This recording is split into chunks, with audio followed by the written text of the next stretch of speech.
I want to start quickly as we're settling back into our seats with a question that I've fielded from many of you over the last few hours. And I don't have an answer for it, but I think you should all be thinking about it. And that is, who's going to host the next conference? Michael Taylor's going to do it again. Okay, well, I'll leave. I don't know how we're going to organize that, but I just wanted to raise the question since people had asked me. And then I also wanted to mention a suggestion that somebody made, which I think is a good one. When we get to the question and answer period, if you could stand up and identify yourself as you're asking your question once you get the microphone. That would be very helpful. Thank you. So we're going to get right going. We're going to get right going. Our next panel is Curators in Education, and Larry Kanter will be the chair. Larry is the gallery's chief curator and the Lionel Goldfrank III Curator of European Art. And previously, he was the curator in charge of the Robert Lehman collection at the Metropolitan Museum of Art. He came to Yale 14 years ago, I think, because he liked the idea of working with students. And happily, he's never looked back. And just on a personal note, I want to say that there's no one really that I like looking at art with more than Larry. So, welcome.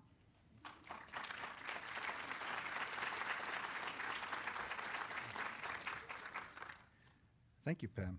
I was going to say it was an impossibly difficult act to follow this morning's session, but after that introduction, this morning's session seems like a piece of cake. If there's one thing that I've learned from the two preceding sessions of this conference, it is that there is no single paradigm of a university art museum, and of course, no single prototype of a university art museum curator. The fact that in 2014, a conference entitled The Art Museum and the University might be planned, advertised, and quickly oversubscribed, that nearly 350 participants should be here this weekend to attend these sessions, suggests to me the possibility of an identity crisis. That many of us may feel that museums and universities are becoming strange bedfellows whose relationship is crying out to be scrutinized, analyzed, and legitimized. The relationship, of course, is deeply entrenched in history. One of the first public art museums established anywhere in the world.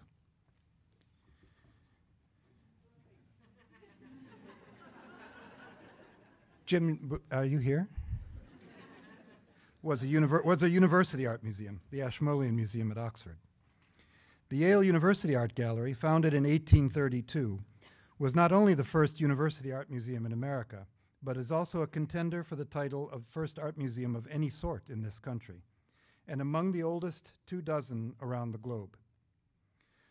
But the progress of history is sometimes perverse, and where university art museums may once have been esteemed as undisputed leaders in the field, we have come to be overshadowed in both public and professional awareness, quite unjustly, of course, by larger Johnny-come-lately municipal institutions. Oh, wait, I'm sorry, that's not a larger one. Was that a Freudian slip, Chuck? You know I did that on purpose. There we are. And I might point out that one of those institutions is not quite as large as the other Johnny-come-lately institutions. At the same time, our kinship with those larger municipal institutions has forced upon us a question entirely new to our experience. Are we central or peripheral to the main educational mission of the universities of which we form part? Are we a luxury asset or a foundational part of the educational infrastructure? The University Art Museum today enjoys all the advantages and disadvantages of dual or even triple citizenship. It is this status, a jewel box standing sometimes straddling the sometimes divergent, sometimes overlapping spheres of full public accessibility and privileged educational opportunity, that obliges the University Art Museum, and particularly the University Art Museum curator, from time to time to confront an age-old set of questions. Who are we? Where do we come from? Where are we going? If the curator at the University Art Museum does not consider himself or herself living at the crossroads of those questions, he or she must be presumed to be asleep, oblivious. Are we the discriminating experts, patient caretakers, and cultivated cicerones that our European forebears strove to be, last defenders of a now unfashionable sense of quality and artistic canon? Are we entertainment impresarios and cultural gadflies? Are we stewards and administrators of a public or a private trust? Are we wardens of the old and validated, or midwives of the new and untested? Are we educators? Are we all these things? What is a teaching museum? My director's favorite two-word phrase. Actually, Jock's favorite four-word phrase is this great teaching museum. What does a teaching museum teach? And why does any other kind of museum, assuming there is another kind of museum, do differently? What does it do differently? These are all questions that all of us should be asking, or should be asked, every day. This afternoon, as in the previous two sessions of this conference, we are going to hear personal reflections on different aspects of this identity crisis from 5 of our colleagues, representing a variety of disciplines, experiences, and geographical situations. All 5 panelists were provided by my colleague Pam Franks with 2 thoughtful prompts, one outward-looking and one inward-looking. What can curators, with their specific skills and expertise, contribute to higher education? And what can we at university museums be teaching students now that will be helpful in shaping the curatorial field of the future? None of our speakers was asked to restrict her remarks to any given theme, however, so it is up to all of you to impose coherence on the proceedings. I'll do my best to frustrate that effort. Let me now briefly introduce to you our speakers in the order in which you will hear them. Dabney Hailey is an independent curator and consultant specializing in modern and contemporary art. She will be speaking this afternoon largely on the basis of her recent experience as Director of Academic Programs at the Rose Art Museum, Brandeis University, where she was instrumental in effecting the museum's turnaround from near closure to its current position as a vibrant contributor to the academic and wider communities. Kelly Baum is the Haskell Curator of Modern and Contemporary Art at the Princeton University Art Museum, the culmination of her nearly 15 years of professional experience. She intends, if I'm not mistaken, to share with us some probing observations on the potential for conflict and the possibilities for resolution integrating contemporary art, non-traditional by definition, into the traditional framework of the university and the University Art Museum. Cynthia Burlingham is Deputy Director of Curatorial Affairs at the Hammer Museum at the University of California at Los Angeles and Director of the UCLA Grunwald Center for the Graphic Arts, where she was previously Associate Director and Senior Curator. At the Grunwald, Cynthia is responsible for all collection and exhibition activities. At the Hammer, she manages the Department of Academic Programs, Public Programs, Exhibitions, and Publications, and in her spare time, she oversees the Armand Hammer Collection and the Franklin D. Murphy Sculpture Garden. I don't know what she has time to talk to us about today. But I believe that Cynthia will be speaking about the split personality of the specialist by nature and generalist by necessity, a schizophrenic reality with which most University Art Museum curators are all too familiar and forced daily to contend. Martha Tedeschi was Prince Trust Curator in the Department of Prints and Drawings at the Art Institute of Chicago until her appointment in 2012 as Deputy Director for Art and Research there. In this capacity, she oversees the day-to-day activities of 11 curatorial departments. In other words, she's an expert at herding cats, is how the expression goes, as well as the Art Institute's conservation and publication programs. And she serves as academic liaison to local universities and foundations. It is in this last capacity that she will be speaking to us today about a Mellon Foundation initiative designed to bolster and diversify the future of curatorial training at major institutions around the country. Anne Rose Kitagawa has dedicated her career to the study of Asian art and culture, first at Oberlin, then at Chicago, then at Princeton, moving from there to the Museum of Fine Arts Boston, and finally across the river as a curator at the Harvard Art Museums, where she spent 14 years. She is now Chief Curator of Collections and of Asian Art and Director of Academic Programs at the Jordan Schnitzer Museum of Art at the University of Oregon in Eugene. And Rose, I believe, will be speaking to us about mentorship. So if I may ask you all to join me in welcoming Dabney to the podium.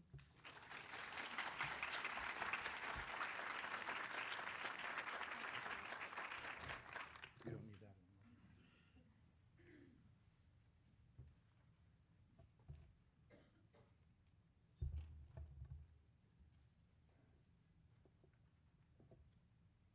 Hi, everybody. I am delighted to be here to join this important conversation across institutions and museological disciplines. And I want to thank Pam and Larry and everybody else at Yale, who are great hosts, are they not? They're amazing. And I'm really revved up by how much this conference has focused on the act of looking.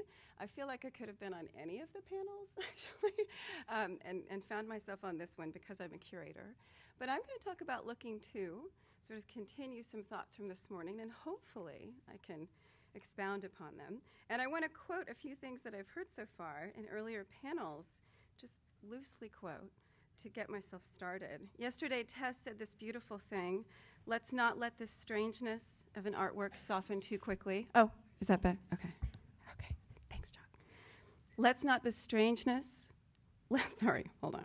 Let's not let the strangeness of an artwork soften too quickly for our viewers. Marlene summarized her panel's interests with the words listening, participating, and community. John asked today, what do you see that makes you say that? My favorite question of all time. I could give an hour's talk about that question. And he also said, I don't know.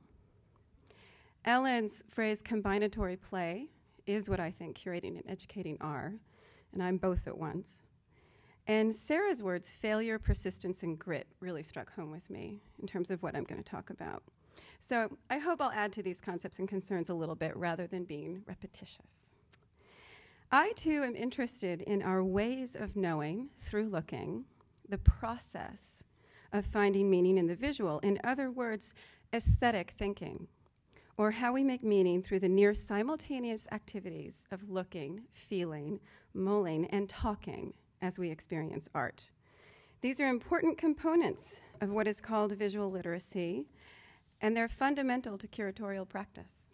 When we intentionally invite students into the messy, extended, and riveting process of making meaning from art, which we all did late this morning, we experts convey that this journey is necessary, critical to the work we do, and vital to undergraduate education. Doing this, I believe, will diversify our museum ranks down the road, too, by the way. Doing it early with students. From my perspective, and I've spent a lot of time looking at art with undergraduates at Northwestern, Wellesley, and especially Brandeis most recently, the vast majority of students arrive on campus with very little experience looking at art, certainly not nearly as much as they've had gleaning meaning from text, for example. They do not yet have art-based frameworks for making meaning about art. They draw on their frameworks from their life experiences and other ways of knowing to make sense of what they see. Students need and deserve to learn to look and find their own initial answers grounded in an object. This takes time. It requires effort and healthy struggle on their part, and patience, stewardship, and respect on ours. Give you an image, finally. So what are effective ways to structure such learning experiences? What exactly do we say and do in front of works of art? I like to get really granular about this. Inquiry-based, student-centered methods work best, and we've heard about some great methods and just had a lovely demonstration in the galleries here, and thank you for including that in the conference. It's really important. I'm going to discuss an approach I depend on and have for quite a while that many of you I'm sure have heard of. It's called Visual Thinking Strategies, or VTS for short, and I've been using it since 2001 when I learned it as a graduate student. It influenced and parallels many of the other practices we've heard about so far. And I can give lectures too, don't worry. I use all kinds of teaching strategies, but this one I think is most relevant to this conference. And I'm not going to get into the history of VTS. I'll let you read Philip Yenowin's recent book, Visual Thinking Strategies, which was published by Harvard Education Press last fall, and it gives a really nice summary. As I talk, I'm going to show you a few images of works from the Rose Art Museum collection, so you can see a few examples of things I've VTS'd with students and faculty there. I'm going to spend some time talking about this first one, though, which a group of sociology students in a course called Masculinities recently discussed with me using VTS for 50 straight minutes. They were amazing. The students began by building stories, debating the tension between the picture's two figures, the cowboy and the calf, wondering why are they there and what has or is about to happen. They argued through the range of visual cues that push possible narratives.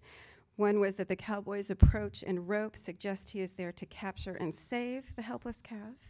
Or another, there's this really weird, odd snow path around the calf that indicates it may have been put there by somebody else, actually, and have nothing to do with that cowboy. They homed in on the photograph's odd pixelation, which is part of that materiality we discussed. We were in the gallery with the real work of art. If you've ever seen a real Prince, there's this strange quality to the surface because it's a picture of a picture. They honed in on that odd pixelation and started to figure out the iconic aspects of this cowboy, eventually realizing the source of the image in cigarette advertising and naming the Marlboro Man. They returned to how the calf got there. Do calves really hang out in forests like that? Is that where they live? Then they thought harder about the trees, and they thought, wow, they look like cigarettes. They described the strangely perfect beauty of that landscape, noticing the position of the horizon line, the color scheme, the arrangement of the forest in the picture plane. Without prompting, but well into the conversation, after they'd had a lot of time to root around, they started weaving these and many more observations, grounded in immediate visual evidence, into broader themes relevant to their course on masculinity. From how the mythology of the American West informs notions of masculinity and authenticity, to the stereotypes of manliness and health that are embedded in a symbol of smoking, to their own positions as viewers consuming this art image of an advertising image of manliness and vulnerability at a large scale in a museum instead of a magazine. The conversation turned this way and that. I gave it much more shape, sort of linear shape than it had. Ideas disappeared and reappeared. Misinterpretations were explored and fell away. They were persistent or gritty, Sarah, if you will. The professor and I did not overtly direct the conversation, and we did not add information for that full 50 minutes. They found their own way through the rigor and openness of the VTS armature. We gave them the time to look, and we gave them a great picture to look at, however you might feel about Richard Prince. So the nuts and bolts of these kinds of methods matter. During a VTS discussion, the facilitator carefully chooses a work of art for the group. And I cannot emphasize how important image selection is for all of these teaching practices we do, and I think we should talk more about it.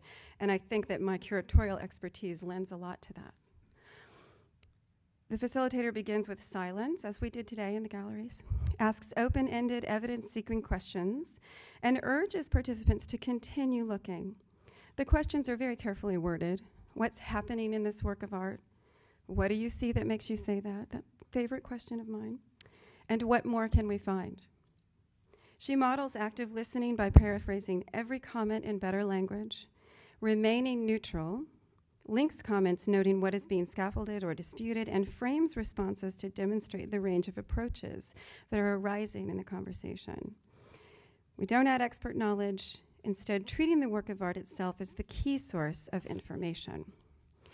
VTS is essential to how I understand, address, and challenge museum audiences. And it's funny, when I curate a show or put together collections, installations, and I've done a lot of that, I'm an absolute control freak. I want to know everything I can about every object. I care so much about how I create an experience in the gallery, and then once I'm there with the students, it's a beautiful thing to step away, to be neutral, to remove myself and my expertise from that moment of looking. I like that switch from curator to educator. Or I think I'm both at once. It's also a lot of fun. At the Rose, where I was both director of academic programs and a curator, I used this method with students and faculty from more than 15 disciplines, including the less expected ones like business, chemistry, linguistics, and neuroscience. So what does a technique like this add to students' educational? Oh, I forgot to go through the slides. Here, I'll show you a couple more. What does a technique like this add to students' educational experience and understanding of curatorial practice? Well, they really get to know the object. When I stick with them as they wander around in a Warhol death and disaster painting for 45 minutes or more, as I've done more times than I can count with this agonizing, paradoxical painting, their familiarity with it deepens immensely. This kind of discovery, this kind of intimate knowing through looking is the baseline of crucial curatorial skills, such as connoisseurship and exhibition or collection development. But VTS is effective in additional ways. This is a great object for this. First, open-ended, rigorously facilitated discussions allow students to practice aesthetic thinking. VTS is documented to cultivate nitty-gritty components of cognition and language, like making detailed observations, eventually in combination, inferring meaning from those observations, basing those inferences on visual evidence, considering multiple inferences and holding a variety of views as plausible, revising and elaborating or returning to add more detail. These are core elements of understanding the visual world and building visually based arguments. Metacognition, or thinking about our own thinking, also occurs during this process. Second, being a granular, lengthy process, the VTS discussion allows time for students' personal knowledge of the world to come into friction with other ways of knowing posited by the work of art or posited by their peers. In this way, cognitive dissonance can genuinely occur rather than we curators telling viewers this is how the artist wants to impact the viewer. I'm all for just letting the viewer be impacted. VTS also capitalizes on art's ability to initiate and sustain transdisciplinary and intra- and cross-disciplinary dialogues, creating another kind of cognitive dissonance, as it were, between and within disciplinary habits. Some faculty members at Brandeis in the hard sciences in particular are learning VTS and applying it in their teaching. They recognize that on the micro scale of a single discussion that's rigorously facilitated, the VTS process exemplifies the basic activities of scholarship that we want to inculcate in students. The cycle of close looking, hypothesizing, evidence seeking, interpreting, debating, and close looking again. It provides an excellent foundation for research and extended debate through corollary materials. Third, being a collaborative interpretive process, the method models participatory visual literacy. Participatory visual literacy. Students listen and talk with equal attention, reflect on their own and others' thinking, they shift perspectives based on what others notice, gain comfort with ambiguity, learn the impact, experience the impact of providing visual evidence, hold multiple perspectives simultaneously, fail and recover through that persistent looking, and realize there can be more than one right answer. And I think all of this happens in these kinds of conversations because of the neutrality and simplicity of the questions. Engaging so intensively in looking is also a neurological antidote to our culture's increasing lack of attentiveness, our lack of mindfulness. During VTS discussions, participants are extremely attentive and present to the work of art and each other, and I think this happened this morning too. These kinds of empowering, challenging conversations, neutrally stewarded, are in this way a kind of community building, one that can allow respectful exploration of bias based in evidence. And at Brandeis, this became very interesting in terms of their social justice mission. We talked about that a lot. Facilitating VTS discussions is also a really wonderful way to get to know a collection through students' eyes, not to mention getting to know the students themselves. I've been known to VTS works of art before I write a label. I know what they're thinking about and how to push them a little, and which information might be really the most relevant to them, so they'll look back. Also, at Brandeis, I entered a community in enormous pain and conflict after the crisis of the collection's near sale, which I'm sure you've all heard about. Inviting people to dwell together in finding meaning was a truly important element of our work to reintegrate art in campus. So although VTS isn't the only way to do it, please, let's use such effective, open-ended, research-based ways to guide and develop students looking as curators. Let's prioritize the process of viewing. Let's demonstrate and share our approaches, and let's research and evaluate them too. Let's have a conference about that. If we invite students together to look with rigor, and look again, the art will truly start to matter to them, as many of us have noted, on their terms, on the art's terms, which is crucial to me as a curator, and eventually on our expert terms as well. Thank you.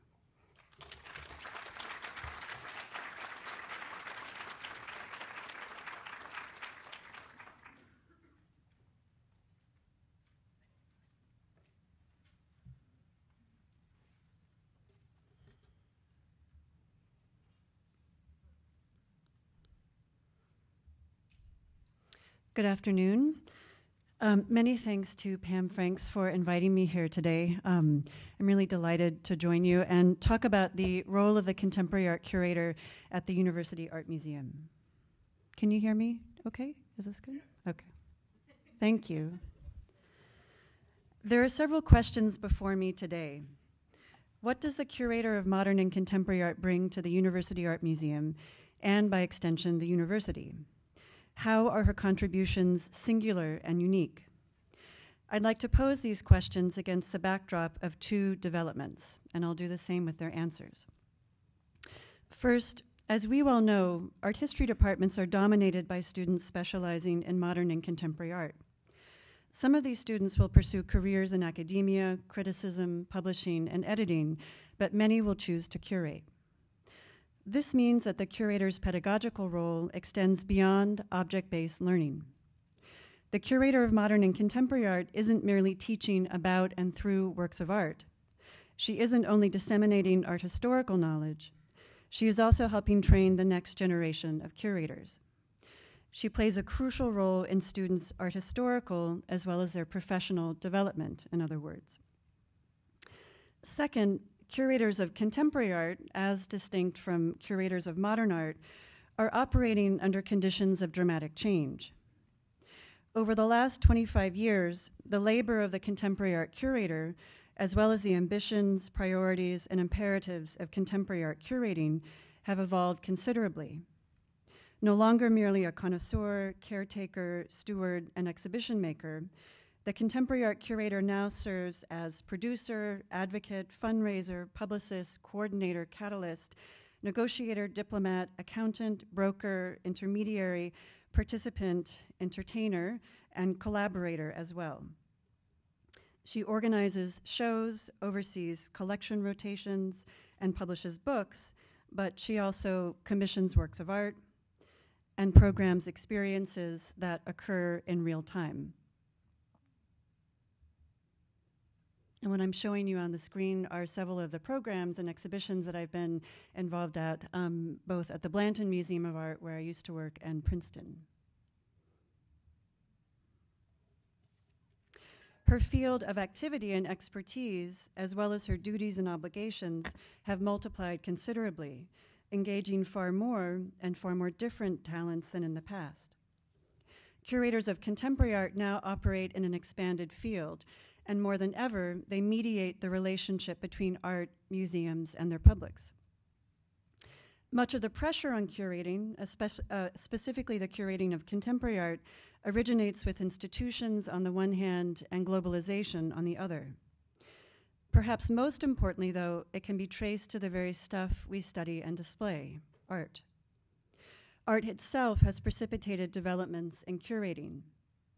We might say then that curatorial practice has evolved in tandem with and in response to artistic practice. Contemporary art is defined largely, but not exclusively, by its versatility, contingency, illegibility, interdisciplinarity, and immateriality, likewise its critical capacities and its multiple modes and sites of address. Taking its cue from the historical and post-war avant-gardes, Contemporary art might consist of something as modest as an exchange between two people, something as ephemeral as a billboard along a train track, or something as pointed and dangerous as an intervention on a military base. It can be a photograph, an oil painting, or a steel sculpture, but it can also be a block of petroleum jelly, a meal, a video game, a song broadcast over speakers, a Samuel Beckett play staged on the streets of the lower Ninth Ward, a research project conducted in a museum's archive, or a piece of fruit peeled and sewn back together. This new art, which frequently bucks at conventional methods of display, and by extension the white cube and the four walls of the museum, is making new demands on curators. Curators have no choice but to adapt if we want to accommodate the art of our day. It's imperative that we not only refine our roles, responsibilities, and skill sets, but also pioneer, when appropriate, new methods of presentation and interpretation.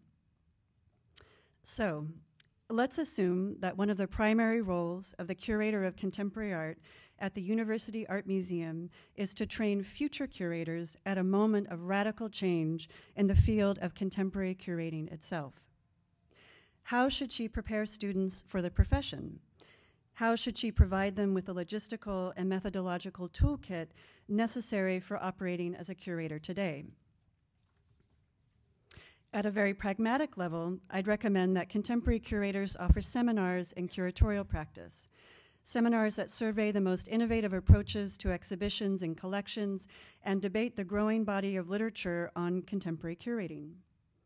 In this way, we can share knowledge of curating and all of its historical and philosophical variations, allowing students to think critically about what they do and how they do it. And I'm happy to say that this coming fall, I'll have the chance to teach just this class. At a certain point, though, praxis should join hands with theoretical reflection, and for this reason, contemporary curators should also give students a chance to collaborate on programs, contribute to catalogs, and generate their own exhibitions. It's not just management skills they acquire through such opportunities, but also the ability to spatialize their thinking, the capacity to express written arguments in space with works of art, this being one of the principal instruments at a curator's disposal. And perhaps during the Q&A, I can talk more about my specific experiences collaborating with students and also faculty at Princeton. Above all, however, I believe that contemporary curators at university art museums should teach by doing. They should educate by demonstrating through action, not just the curatorial practice that contemporary art demands, but the values and methodologies needed to advance in the curatorial profession today. To this end, those of us who work at university art museums should exemplify passion and conviction, commitment and experimentation, ingenuity and flexibility. Actually, all curators should exemplify these characteristics. We should think of every square inch of campus as a possible setting for art. We should affirm risk as a principle. We should build adventuresome collections, activate them through our installations, and organize timely, compelling exhibitions. We should embrace the critical impetus that underwrites so much contemporary art. We should permit moments of friction, disruption, and cognitive dissonance to erupt in our galleries as much as those of pleasure and stimulation. We should enable different types of spectatorship. We should radicalize, embody, and collectivize contemplation. We should allow visitors to engage deeply with works of art on multiple registers, some visual and aesthetic, of course, but others social and political. We should take advantage of contemporary art's interdisciplinarity, its tendency to address extra-artistic subjects and utilize extra-artistic approaches. We should debate in our institutions not just art and the humanities, but topics with particular urgency today, such as war, precarity, social justice, globalization, and environmental devastation. Of course, the museum is perfectly positioned to do just that. We should help shape the definition of contemporaneity and contemporary art and participate actively in discussions about the past, present, and future of curating. Last but not least, we should embody the highest standards of ethical, intellectual, and art historical rigor. I would like to conclude by invoking intellectual and art historical rigor once more. I do so because they constitute, in my mind, both a problem and a possibility for contemporary curating. More than anything, I think intellectual and art historical rigor is what contemporary curators at university art museums bring to the table. It's one of the chief contributions we make to the profession of contemporary curating. I know from personal experience that far fewer curators of contemporary art identify as scholars and art historians than curators of historical art.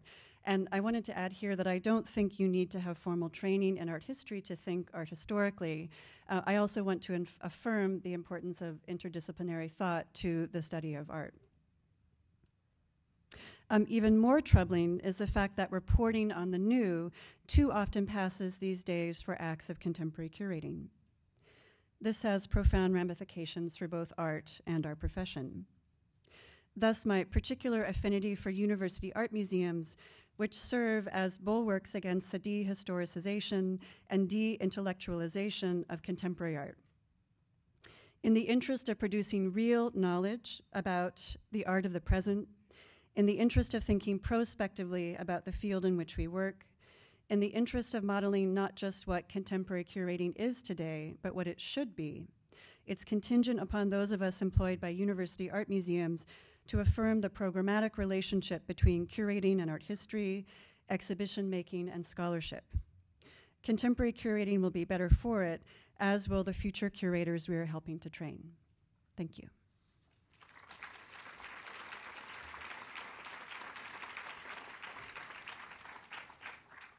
This was a slide I meant to show but forgot, so there we go.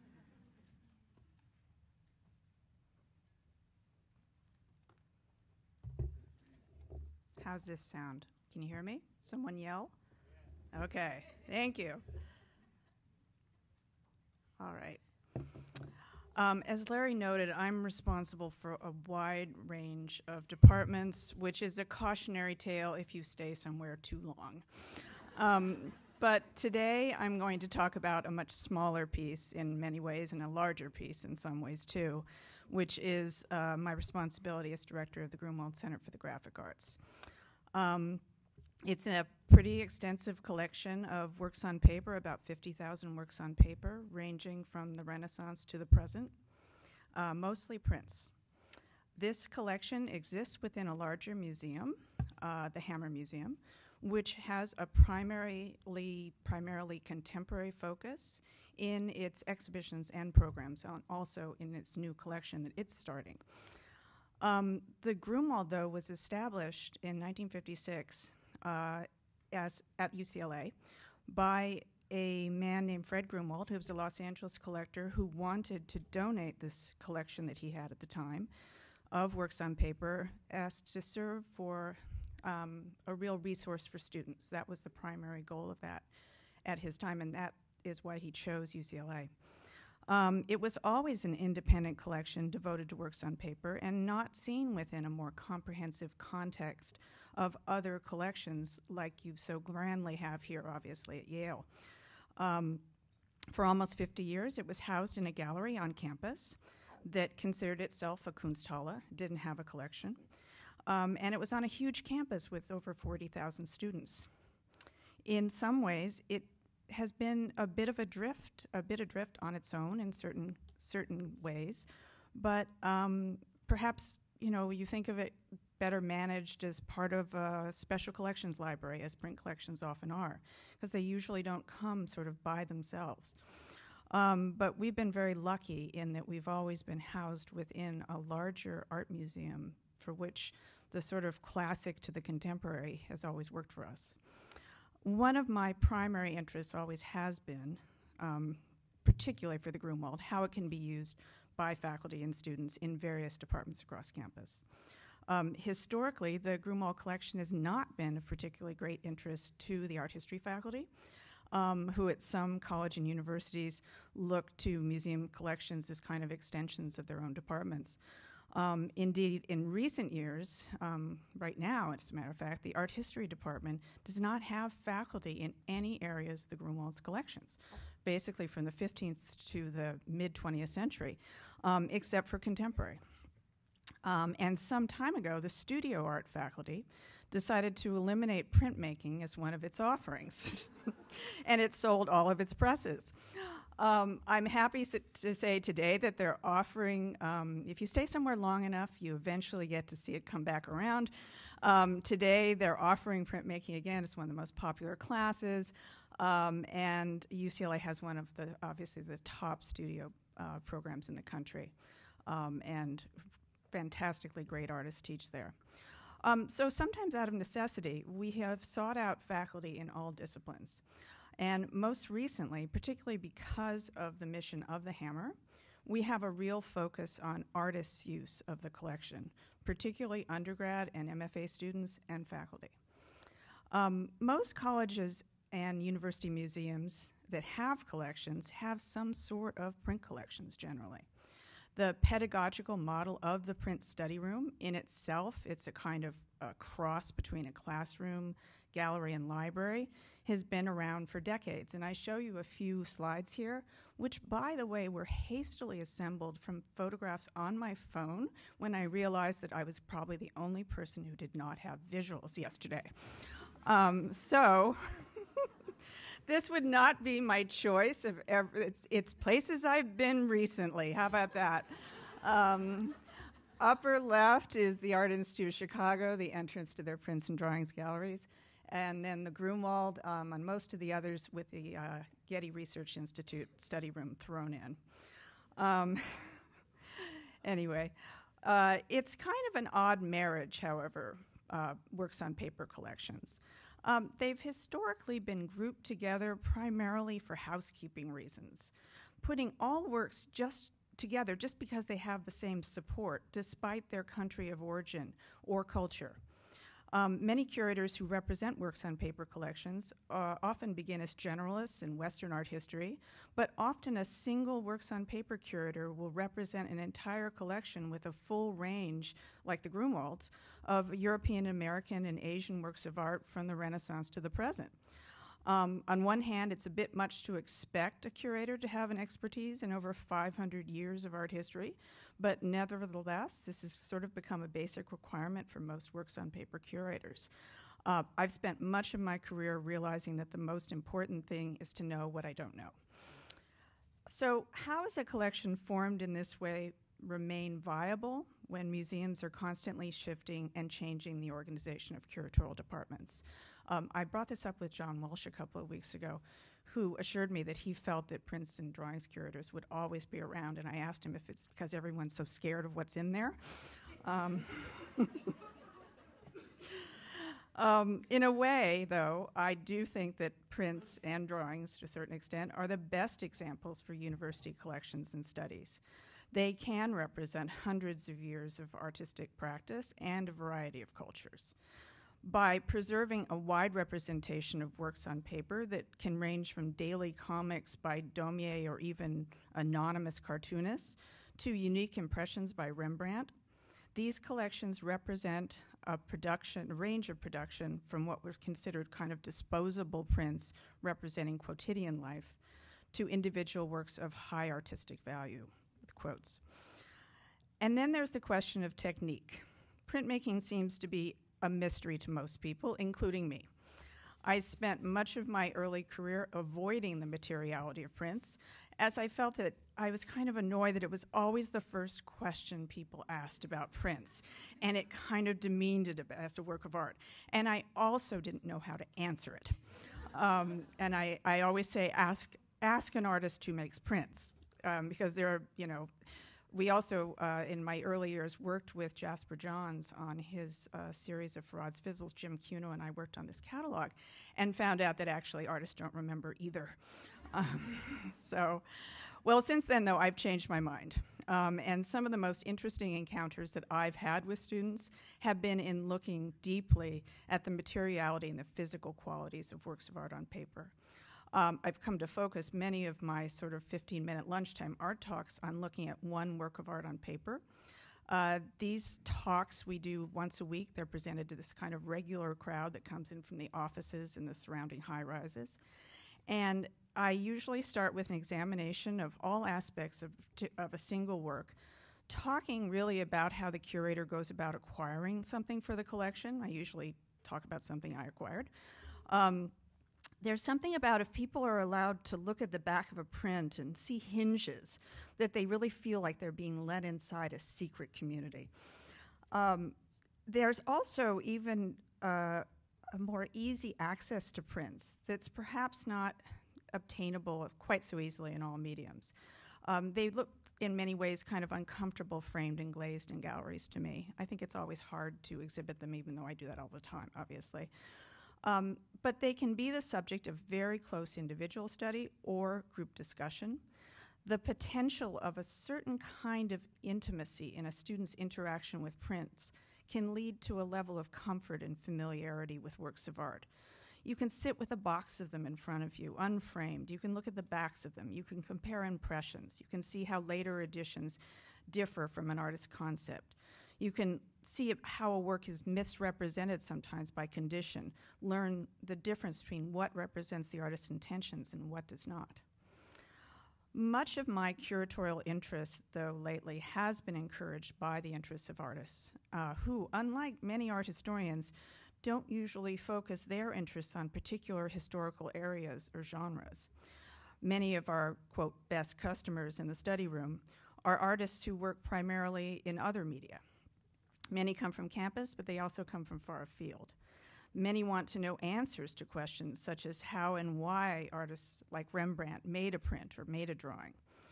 Dealings with artists over the years, both teaching artists and students, has helped me to return to the idea of searching for information about both the materiality of the print as well as its history and context. And the curator of works on paper can be of some use in imparting this information and discussing it with students of all disciplines and learning from them as well. But by doing this kind of detective work with works on paper, students can start to understand how the types of observations you make can apply to other mediums as well, and all sorts of works of art that they may encounter in the future. Thank you.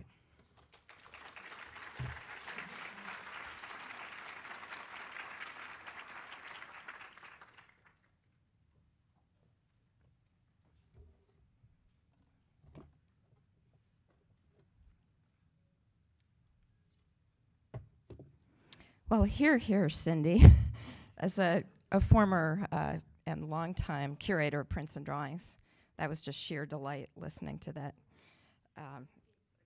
set of ideas, yes. But I'm here for a different purpose today. Can everybody hear me? Okay. So I'm very pleased to be here, and I must say I've been inspired anew by the conversations we've had over the last 2 days. In the interest of full disclosure, I should alert you that my remarks today address an aspirational project, one that hasn't happened yet, and for which there are as yet no visuals, no metrics, and no actual examples of success or failure. So quite in contrast to the very well-documented talks we've seen up until now. But I have the temerity to ask you to bear with me, because what I'd really love is to introduce you to this topic and then to be asked to come back in a couple of years and speak at the next one of these gatherings to tell you how it's going. I'm most grateful to Pam, to Larry, to Jock for giving me this opportunity to fill you in and to enlist your ideas as we embark on a project to effect what Sarah this morning usefully termed difficult change. Specifically, I've been asked to speak today about a pilot initiative that is just getting underway at 5 museums around the country this summer. The purpose of this new program, and you see the longish title on the screen, is to seek a means for diversifying the pipeline into the curatorial profession at a faster and more consistent rate than what seems to be happening naturally or not happening at all in U.S. museums. My remarks today are on behalf of LACMA, which is leading the initiative, and the 4 other partner museums, including the Art Institute of Chicago, that are sites for this pilot, funded by a generous grant from the Andrew W. Mellon Foundation. While at this early exploratory stage, this endeavor is unfolding in large encyclopedic art museums in major urban areas, rather than in university art museums. We hope that this pilot will point a way forward and then and that, if proven effective, similar or related programs can be implemented around the country. It's not hard to imagine that university art museums may emerge as the ideal sites for furthering this kind of change in our field. In the meantime, this effort is certainly encouraging the 5 partner museums to work more closely than ever with institutions of higher learning in our cities, especially around the issues of recruitment and curriculum. After telling you a bit about the structure and objectives, the nuts and bolts of the program, I will share some of the conversations we're already having about what it will take to engage young undergraduates from backgrounds currently underrepresented in museums, how to introduce them to the world of museums, how to help them think about the possibility of a curatorial career, and how to help them recognize their own potential contributions.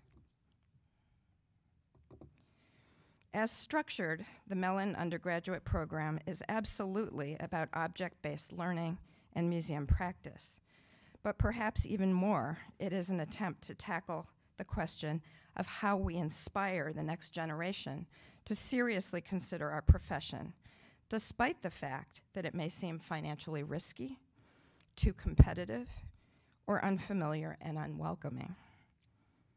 Since the first Mellon cohort has been selected but has not yet convened at all of the 5 museums, the backdrop for my remarks perforce today are somewhat random images of students in the Art Institute of Chicago's Teen Council, which is why they look a little younger than your average undergraduate.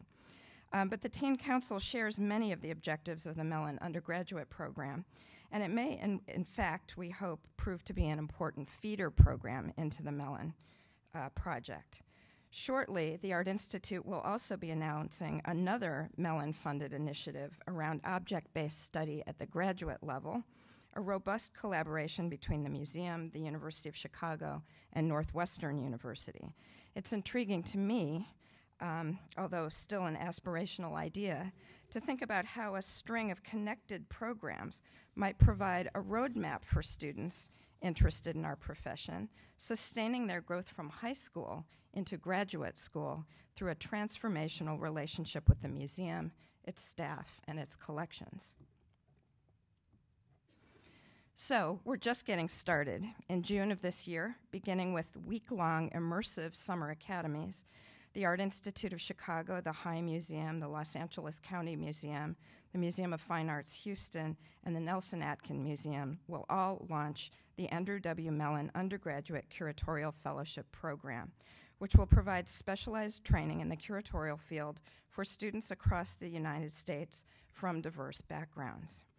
The initiative is robustly supported by a grant from the Mellon Foundation, and we're terribly grateful, as well as for the funding, to the spirit in which our colleagues at Mellon have engaged as true partners in this undertaking. As you may know, the Mellon Foundation has a great deal of experience with other kinds of diversity initiatives in the sciences and in the academy, and so they have real research and metrics to help us along with this project. Addressing the complex logistics of such a national initiative, the grant includes funding for a full year of planning at each museum, as well as several national convenings of all the partners. A national coordinator based at LACMA will work with regional coordinators to execute the program across all the museums. And once the program is underway, the 5 student cohorts will also meet annually at a national conference of their own.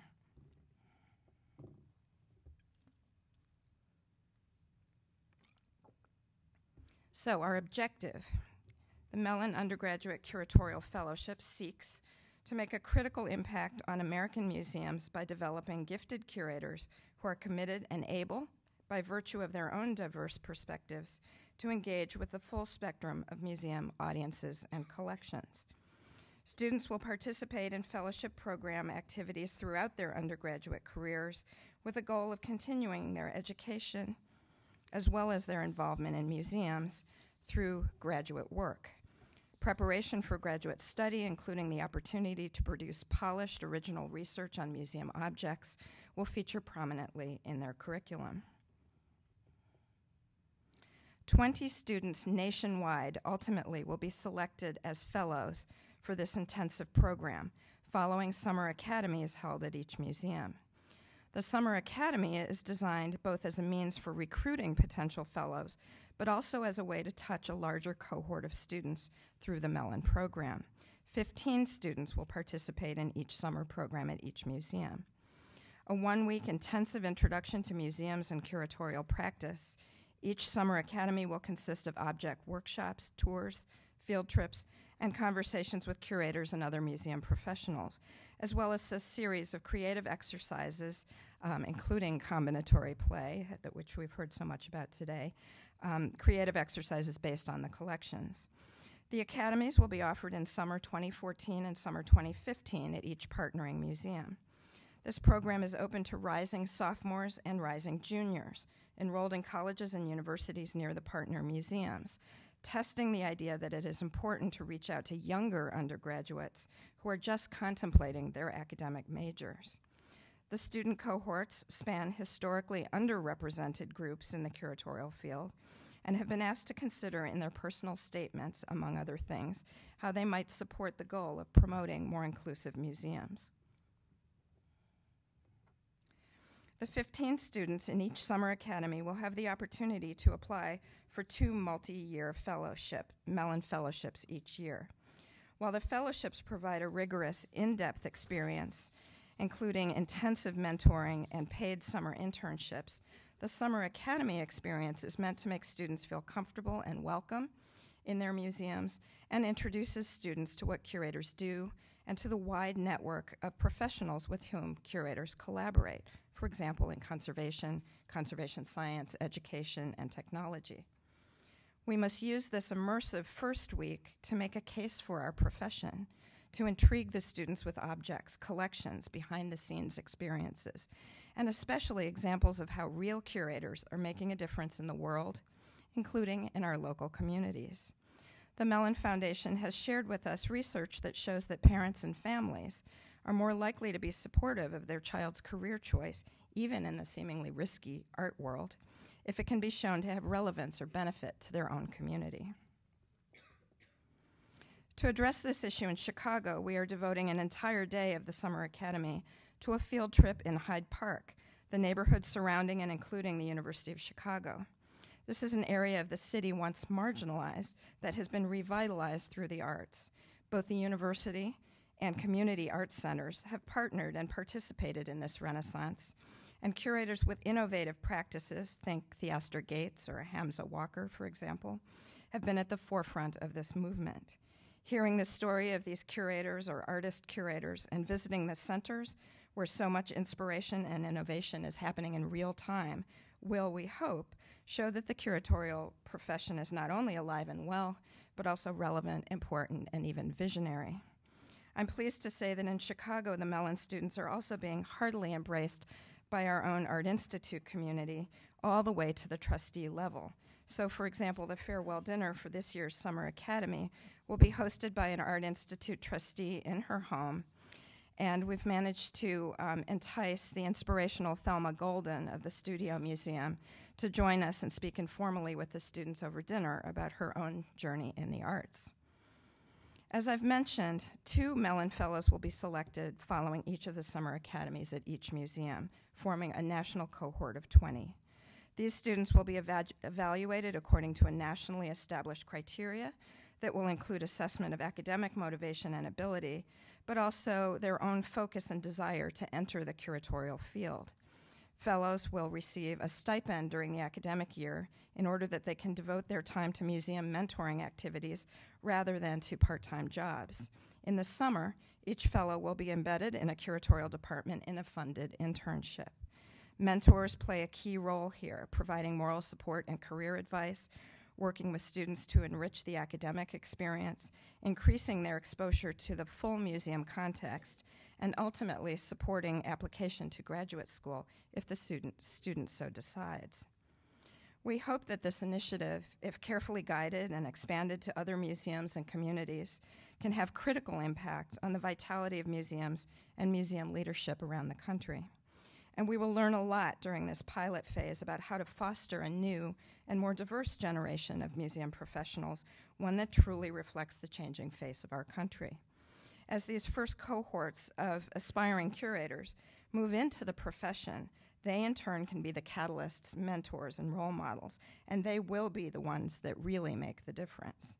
Although we are just at the outset of this ambitious challenge, we look forward to sharing our experiences, which no doubt will include successes, mistakes, and progress in the months and years to come. Sharing best practices and obstacles is going to be critical. The 5 Mellon partner museums have, for example, already learned a great deal from the pioneering programs that precede us in this endeavor, most notably the Getty Multicultural Fellowship. At the next gathering like this, I hope to have much more to report. Please stay tuned. Thank you.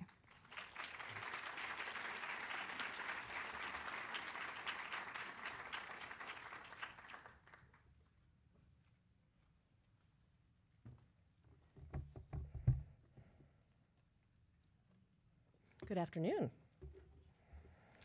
I too want to thank Pam and Larry for inviting me to participate in this exciting discussion about our collective endeavor to bring students in contact with original objects in our various museums. My institution, the George Schnitzer Museum of Art, hereafter the JSMA, at the University of Oregon in Eugene, was founded through the efforts of Gertrude Bass Warner, an American collector who moved to Shanghai in 1904 and lived for over a decade in China, traveling widely and amassing wonderful collections of Chinese, Korean, and Japanese art. Chinese, that's our throne room. Korean, top left, that is our 10 symbols of longevity. Chipshang Sangdo, created in 1879 to celebrate the recovery from smallpox of the last Crown Prince of Korea. Spectacular work. Come see us. Japanese galleries, some of our treasures. Warner relocated to Eugene after her husband's death in 1920 and began negotiations to found the University of Oregon Museum of Art, now the JSMA, with the hope of fostering cross-cultural understanding between Asia and the West in order to achieve world peace. Thus, in contrast to most American university art museums, ours was founded as a museum of Asian art that could become global only after growing to embrace the West.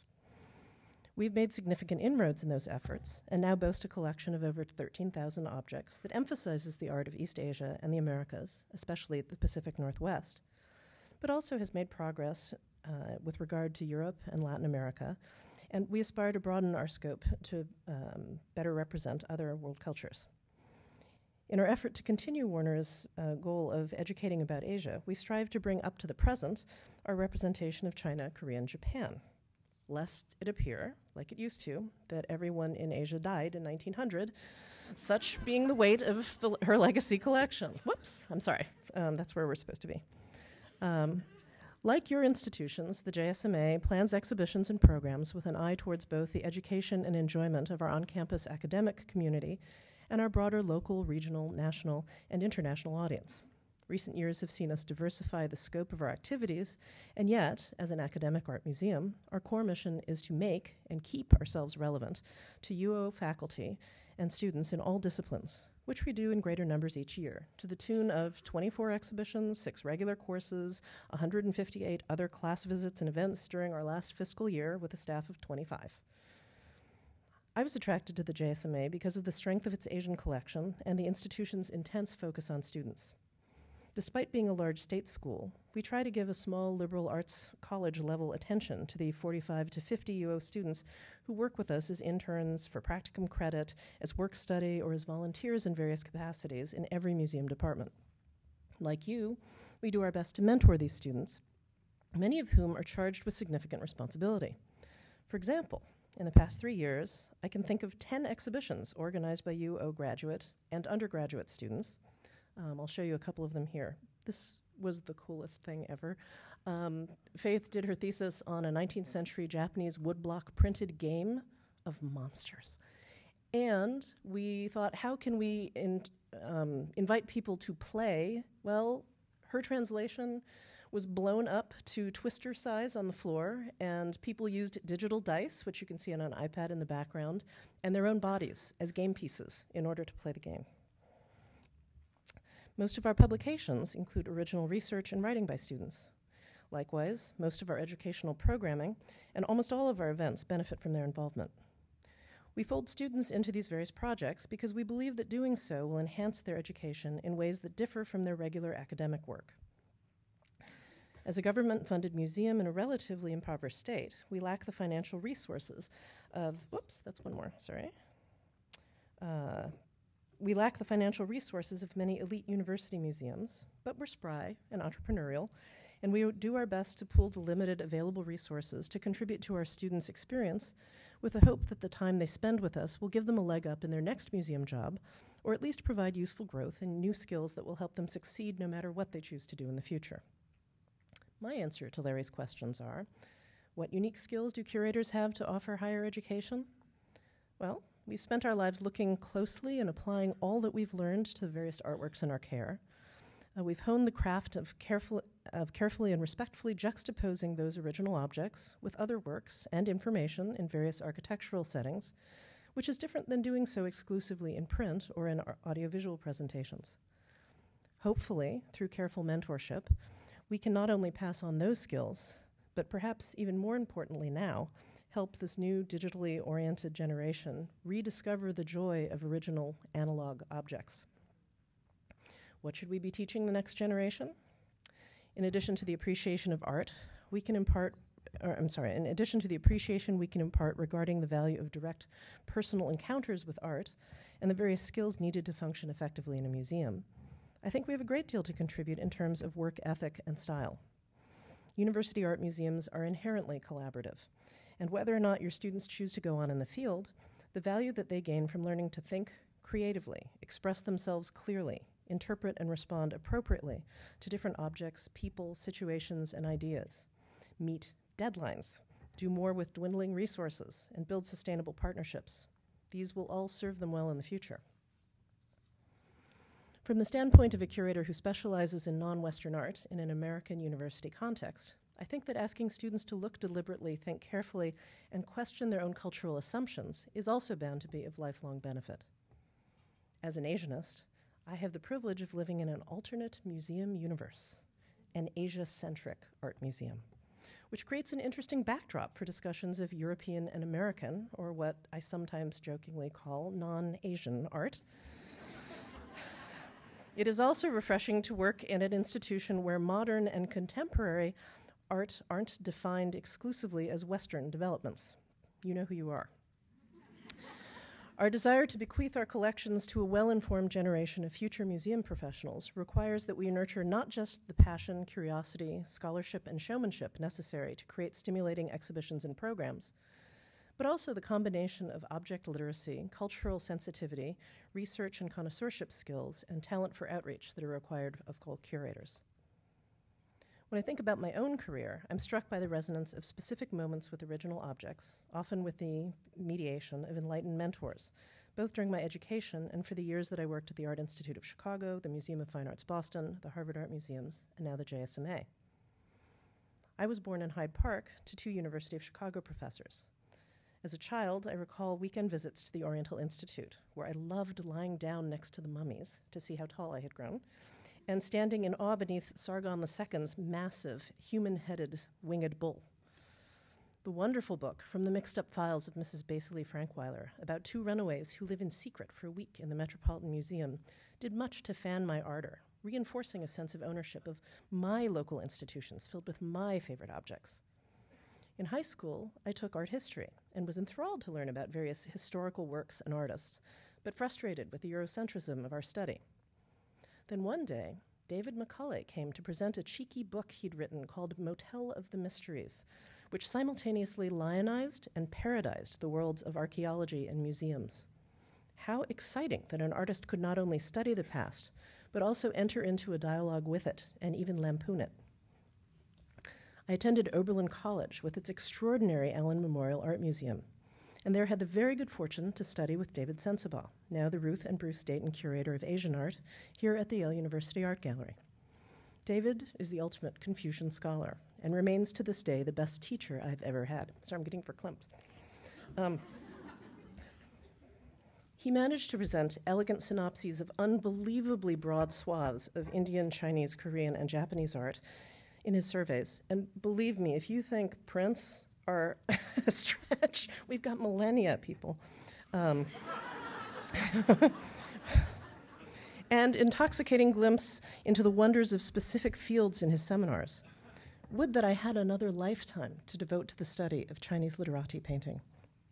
I wrote an honors thesis about a 15th century Japanese ink painting in the collection of the Allen, and so had regular meetings with David to view and discuss the scroll in the museum, just steps from the art department.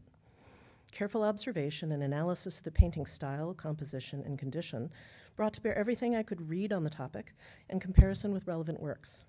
It catapulted me into the rigors of art history, with one foot in the material and the other in its cultural and historical context.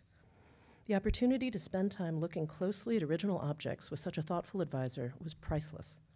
The electric charge that runs back and forth between a work of art through a gifted teacher to a receptive student inspires and transforms us all. 2 years before, I had gone to the Cleveland Museum to study a Chinese hand scroll that a curator graciously unrolled for me in storage. I was becoming familiar with academic art history, but had never considered what went on behind the scenes in an art museum. What an amazing job to research, handle, interpret, and display art. After graduating, I moved home to Chicago and was delighted to find that Eleanor Pearlstein, that Cleveland curator, had relocated to the Art Institute and was kind enough to accept me as an intern. It was there, while moving Chinese ceramics in storage, that I experienced another epiphany. I picked up an odd-looking vessel from a cabinet marked Tang Dynasty and asked Eleanor, "Wow, is this really Tang?" She said, "I don't know, hand it to me." After I did so, she remarked, "It doesn't feel Tang."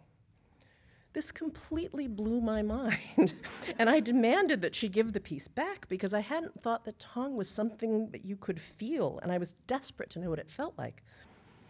The interaction made it clear that there was a kind of art historical knowledge that was not stored in books, accessible through lectures, or available gazing into the cases in the art museum, but instead had to be learned through the direct experience of objects in the company of a knowledgeable connoisseur, like the master-to-disciple transmission of enlightenment in esoteric Buddhism.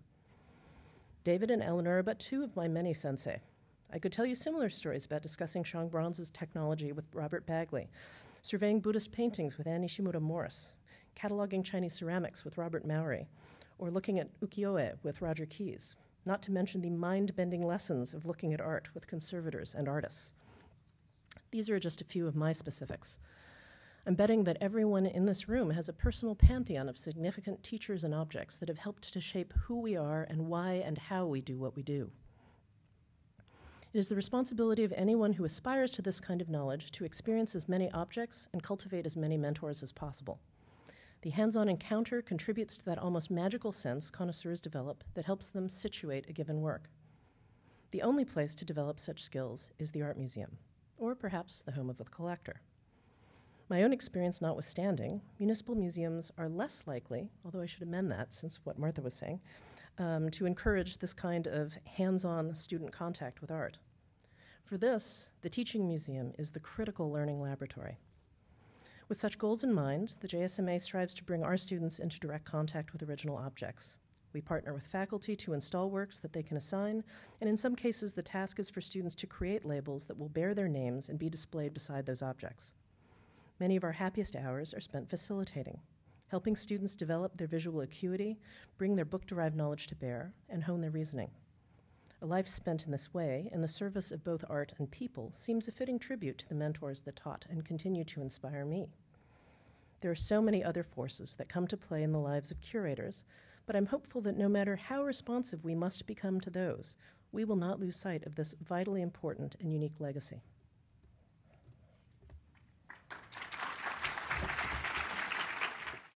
So I'm not going to dominate this table by posing any of my burning and pressing questions to you. I'm going to ask immediately if anyone in the audience would like to chime in, contribute, or interrogate the panel this afternoon. If not, I will impose my will, but I'm hoping someone will. Hi, Amanda Potter from the Wexner Center at Ohio State. And I have a question that I think actually speaks to both the previous panel and this one as well.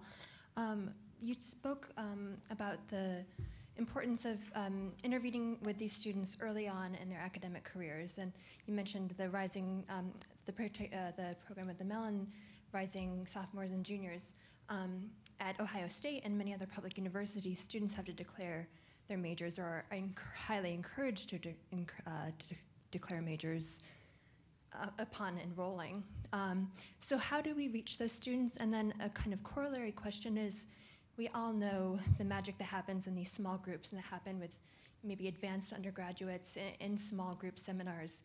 What can we do in teaching museums to work with large classes with surveys and share some of that magic with them when you cannot get a group of 100 students, maybe even 50 students, to have an experience together in a classroom? So what are some strategies for that?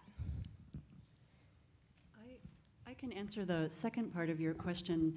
At Princeton University, the class sizes are fairly small, but there are larger surveys. And those classes are led by professors, but they are assisted by preceptors, graduate students. And the graduate students are typically the ones who lead tours of students through the museum.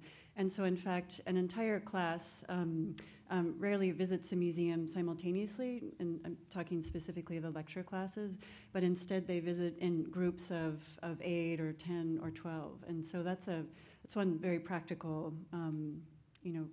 lesson that we've learned in terms of getting students from the larger classes in the museum. And it's worked very well.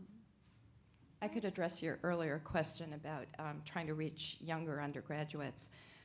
We made that decision for the first year of this Mellon program based on quite a lot of research at this point about the value of mentoring at a very young age, even in high school, as a predictor for success. And so we were eager to benefit from that learning and try it out in this program. I will say that now that we've been through the first round of applications, we found that there was a great deal of interest from juniors who this year were not eligible, and we felt sort of badly about that. So I think it can go either way, although it's great to try to reach students when they're at that formative stage where they're struggling with what they may want to major in, or when they're wondering which major actually would get them where they want to go. I think there's also some value in working with students who are already at that critical stage where they're looking beyond graduation. So depending on how this year goes, we may decide, since this is a pilot program and we have some latitude to experiment, to open it up to juniors, next year.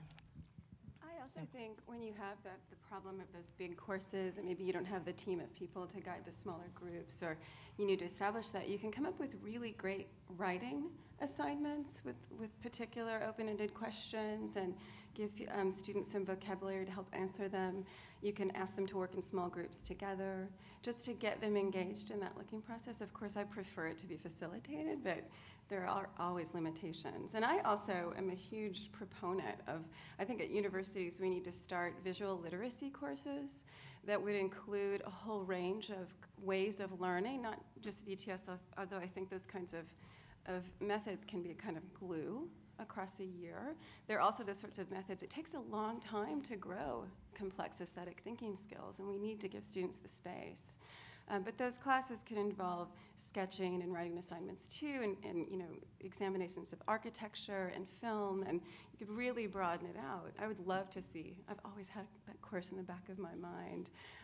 And I know Jim Elkins in Chicago has written about that and thinks about that a lot. So we should propose to our universities that we have a crucial role in developing literacy and what they call literacy and media skills.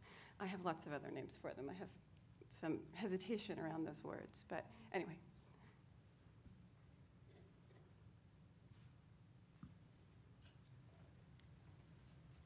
Hi. Hello. I'm Annie Storr. For the moment, I'm at the Corcoran. And I have a question. Coming out of an institution that is both a gallery and a college, how will we ensure, I would have asked the same question of the earlier panel in reverse this morning, how do we ensure that this new generation of curators comes out with the social psychology and understanding of aesthetic experience, since they're not going to well, they're not going to do what the museum educators who are their colleagues are unless they care to collaborate. But how do we make sure that they have more of the human side of the experience to make the bridge beyond expertise and their own personal experience and scholarship? What's going to happen differently in the training of curators in the next 10 years? May I jump in quickly on that? I'm not impaneled, but I'd love to. Thank you. I was actually going to ask the panel a very related question, because following up on Ann Rose's presentation, historically, art museum curators have been trained by internship, by learning from mentors in museums, sort of by dropping the objects themselves, so to speak. Presently, well, I didn't mean that literally. Presently, curators are all hired out of art history programs. Anyone who's filled a vacancy at any museum is often, well, generally speaking, is always inundated by 30 or 40 applications, and the first sorting filter is how many have PhDs. And the question then becomes circular. Is the PhD in art history relevant to the work of a curator? Even more, is a curator with a PhD in art history, or taught to think in art historical terms, qualified to think in curatorial terms? Do they have the flexibility to respond to audiences, as you're asking now? Do they have the breadth of vision to transcend the silos of disciplines that they were trained in? Those questions could be multiplied endlessly. For many of us, it takes 20, 30, 40 years of experience to learn how to write a concise label that does not focus on Meyer Shapiro's opinion of the color red. But for me personally, I think these are the crucial skills of a curator, and these are the areas of utter and complete overlap with the educator. I was thrilled to be asked to chair this panel, and embarrassed that I wasn't asked to actually give a paper, because I could really have thumped the bully pulpit. But this is my chance. This is my chance instead to point to all of my colleagues and look for nods of agreement on all of your parts, and ask for your own experience to color those views. Well, maybe I'll jump in first. I mentioned during my paper that I'm teaching a course on curatorial practice in contemporary art in the fall, and it's not for Princeton. I offered, and Princeton's not interested yet. I think that art history programs at universities have been slow to come around to the curatorial field. They've been slow to recognize the curatorial profession as a profession of equal importance and weight as academia. But I'm actually teaching the class at the University of Delaware, which has started a curatorial track program, a Mellon-funded curatorial track program within their PhD department, art history PhD department. There is no faculty member appointed to that role, and so from what I understand, they invite a curator in the field every semester or once a year to lead a class. And so my feeling is that what we need is an evolution in art history departments. They have a responsibility to train their students not just for academia but also for museums. And the boundaries between museums and academia now are so fluid as they really should be. So I just want to add, I was just at the University of Delaware a couple of weeks ago giving a talk about VTS actually too, and I think that program looks amazing. They're also working with conservation. They're really approaching objects from a whole range of positions within art history, and that isn't something that happens much. And they're very clear that they're doing that because they want to position their department and our field within the university as viable across a range of different kinds of jobs and pursuits in the future. And it was really refreshing to go there and see such great serious art historians also taking seriously all these other activities around objects that we all care about. So that's a place to watch. I'm glad you're teaching there. I'm excited. I still think there's such a disconnect between curatorial studies and contemporary curatorial practice and art history. About a couple of years ago at UCLA, there was the idea that we would start an MA program in curatorial studies. And it was everyone from the studio art department to art historians to myself and the curator at the Fowler Museum. And of course, it was all a trick. At the end, they told us there really wasn't any money for it. But meanwhile, we engaged in a very interesting conversation over a year long. And it was so interesting because we couldn't land on something that the artists in the art department agreed upon, and the sort of historical, not meaning historical 1950, but historical 17th century could agree on as what was the right training for the curators in the future. It's like contemporary curators still have different training than historical curators. And I actually would like to see that change, because right now many curators of contemporary art are not coming from art history programs or coming from curatorial studies programs. And terrific, amazing curators come out of curatorial studies programs. But those programs focus on contemporary art almost exclusively. And I think that we need to develop really sophisticated curricular pedagogical methods for training curators across fields and disciplines. I think that if you're trained as a curator, you should have familiarity with other modes from different materials, different periods, different. Yeah. It's very the field is so new. It's emerging, and it needs a lot of help. Another conference. Yes, many. So when I was showing pictures of some of the exhibitions that had been curated by students, I'm happy to report that they were involved in the nuts and bolts of every single part of the show. Frame colors, wall colors, all of those things, as well as the art historical aspects. And at least a few of our students have felt that there are some things that they could best express in an exhibition, that it actually provided a really useful extension. For example, that Esugoroku game. It's really boring to give a lecture in which you say, imagine that you're on that square, and then you rolled a dice, and it said this. Having people stand in the space on top of something that is a facsimile of the work of art, not the actual work of art, which was on view behind it, and be able to have them move through the space allowed them to participate in a 19th century Japanese woodblock printed game. And we've been doing a series of courses that culminate after fall, winter, spring of, in some cases, a continuation, the same students, and in some cases, groups of students, undergraduates and graduate students working on different aspects of shows. So I think it is hard to do because it's herding cats, trying to get students to balance this. But we have been able to get art history students, of course, art history, arts administration, studio art, and people who are going for museum studies certificates, but a surprising number of other people who just became deeply invested in the material after taking a course as an elective and decided to go on. You just have to hook them. And what about permanent collections? Do you have students curating permanent collections? In the sense that in an exhibition, you're given an idea with a thread that you can follow from beginning to end. There's a narrative or a concept on which objects can be pinned. With a permanent collection, you often have to make sense out of disparate and unrelated objects and still present them in a way that an audience can respond in some meaningful way.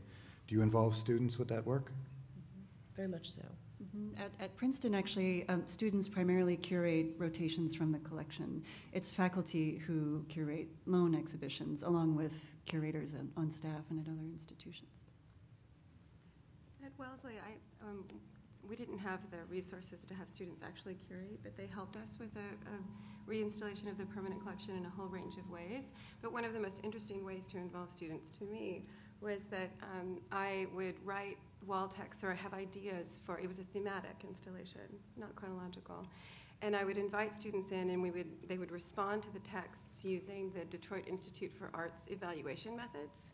And I would learn a great deal about what they actually understood in the galleries in terms of the way that I was talking to them through the texts and the way that I was even arranging some objects.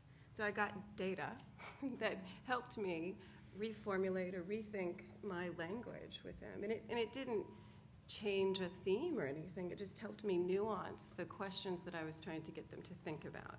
And that was really powerful. They also had a lot of fun doing it. And students ran the evaluation program. So they asked other students the questions, and they went through all the material. And I think it gets back to Annie's question about how do we help curators understand other needs or audience needs. Do real social science evaluation. Let's do away with the assumptions we make about audience as curators and ask the right questions and have people look and interview our audiences and find out. That helped a lot at Wellesley with some curators who were very reluctant to install the collection the way we were doing that, but with extensive evaluation that took a couple of years, people began to kind of see the light in terms of connecting better with our students. In our case, I think the University of Oregon is constantly, like all of you, I'm sure, inventorying, cataloging, rehousing collections, and we involve students in that process. They work as interns in collections management. Some of them just get so hooked that even after we don't have money, they want to come back and volunteer.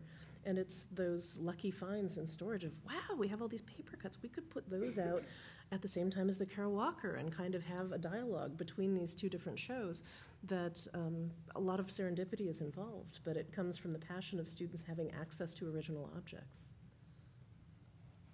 I would also add, just going back to the original question about curatorial training, how important it is for today's curators to have a certain amount of fluency in the fields that are related to their network. So, really learning what conservators do and how conservators are trained and how to speak and collaborate with a conservator. The same thing with educators, how they see their role and what the sort of constructs of the museum education profession are, because more and more I think the successful curator is really one that has to be very connected to his or her network and has to be able to collaborate very effectively.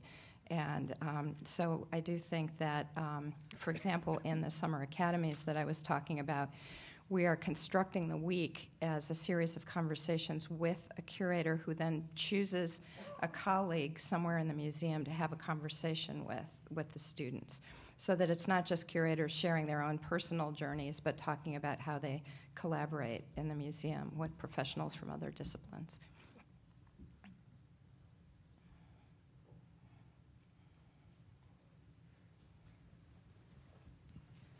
Hi, my name is Liz Gardner, and I recently started the Davis Museum at Wellesley College.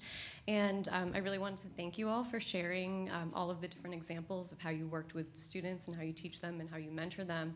But I wanted to return to a question that was brought up at the beginning of the panel, which is this notion of public accessibility versus the privilege of being on a college campus. And I wonder how you balance your responsibility to mentoring students with also making your collections accessible to the public and the outside community.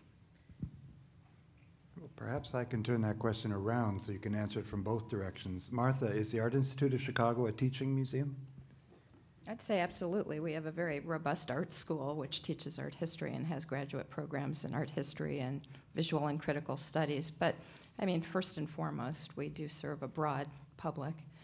And then, of course, Chicago, like many of our major urban centers, has so many schools that, for most of those schools, we now have pretty robust connections. I realize that's not quite the same as having a campus museum that's embedded in their lives, but the Mellon program is really helping us make those connections and formalize those connections. Sure. Well, let me come first to that question and then pass the baton around the table. I feel it's a privilege to be able to work at a university art museum, having spent 20 years at the Metropolitan Museum, where my obligation was to make the most inaccessible art imaginable, Italian gold ground paintings, actually liked by the greatest number of people possible. Absolute public accessibility. It's not just having the door open, but it's having people carry away with them a meaningful experience. At the University Art Museum, obviously we have to do exactly the same thing, and our door is open to exactly the same public. But we have another opportunity layered on top of that. And when I say we, I don't mean to speak for everyone in the audience, because there is no, as I said, single museum or single curator. I here have the opportunity of doing what I wish Jim had said he had done this morning when he brought the Rembrandt portrait of an old man out for his psychologist class and enabled them to study the posture, the attitude of the man. I have the privilege here of being able to ask my students, why is a Rembrandt old man better able to communicate the psychology of the sitter than any other old man by any other artist? And why would a fake Rembrandt not communicate it? And how would you tell the difference? And how would you go about learning how to tell the difference? At the Metropolitan Museum, I would never have an audience patient enough to listen to the end of that sentence, let alone want to sit through the entire course. But here at Yale, I find they can't wait to come back for part 2 of the lesson and find out what makes a Fra Angelico old man, and so on and so on. This, to me, is the most gratifying aspect of curatorship. It's the part of teaching that brings my own interest and passions completely full circle. Not every university art museum has the opportunity to work on that level, but they all have the audience that might be the audience that could be cultivated to want such an opportunity. And that's a unique gift that we can all work with. And I'm sure each of you has had a different range of experiences with it. Well, it's interesting because I spent about 10 years on UCLA campus, and then I've spent another 10 plus off of it. And we're in a huge city. It's a huge campus. It has no parking. And seriously, it's LA. It comes down to parking. So in a way, the Hammer really sees itself as UCLA's gateway to the community and a way of presenting UCLA research, UCLA collections, UCLA faculty, UCLA students. And I think that in certain ways, it's a harder game for us to get the university audience in a way than to get the larger LA audience. And we certainly get faculty and students from universities across the city, as well as those that we have direct contact with at UCLA. But it really is a balance for both, but always seen through a kind of lens of what there is at the university, and there's truly everything that could be seen by the city of Los Angeles through the Hammer and through the activities there. I would say that Princeton also has positioned itself, the museum has positioned itself as the gateway to the town of Princeton, to the state, and beyond. This is relatively new, though. It's really only been, the last 10 years, but especially in the last 5 years that we've, considered ourselves a resource, and not just considered ourselves, but positioned ourselves as a resource for more than just faculty and students. That said, students are always first, and so everything that we do, everything we organize, everything we program, it's first and foremost for the students. But we think of ourselves as a public resource, so we advertise more broadly, for instance, and that's helped increase the number of visitors from outside the university. I'm as responsive and as quickly responsive to inquiries from members of the public as I am from students and faculty.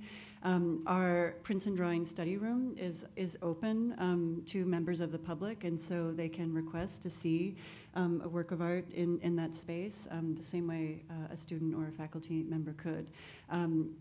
The bulk of our collection is stored off-site, and so it's more difficult for me to make accessible something that's locked in storage. But for me, it's